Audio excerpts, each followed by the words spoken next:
मी गेले काही दिवस वर्तमानपत्रांमध्ये वाचतोय, पाहतोय, जाहिराती, होर्डिंग्स पण पाहतोय की मतदारांनी मतदान केलं पाहिजे, हा त्याचा अधिकार आहे.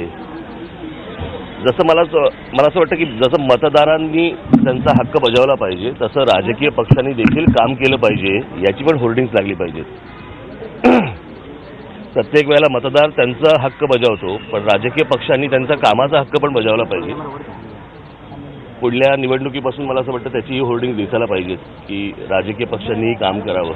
नाही, राईट टू कॅम्पेन हे राईट टू वोट कॅम्पेन चालतं, पण अशा प्रकारे दुसरं कॅम्पेन इलेक्शन कमिशन कधी चालवत नाही.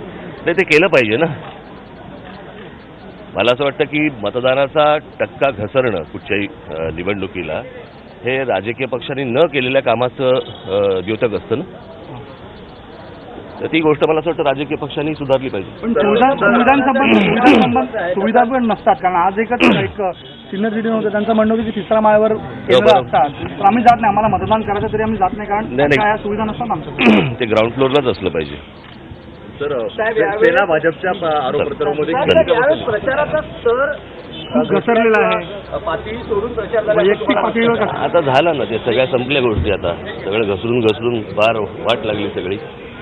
शेवटच्या क्षणापर्यंत आरोप प्रत्यारोप सुरू होते. चालू दुसरं त्यांना काय काम दाखवायला नसल्यामुळे हे आरोप करणं त्यांच्यासाठी गरजेचे होत्या गोष्टी.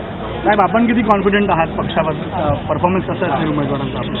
मी सांगितलंय ना की आता मला बघायचं आहे की काम जिंकतं का पैसा, बघू. मनसे अध्यक्ष राज ठाकरे पोहोचलेले होते कुटुंबियांसमवेत मतदानासाठी, आणि त्यांनी असं म्हटलेलं आहे की काम करणं हा देखील हक्क आहे राजकारण्यांचा, आणि तो त्यांनी राजकीय पक्षांनी राजकारण्यांनी केला पाहिजे.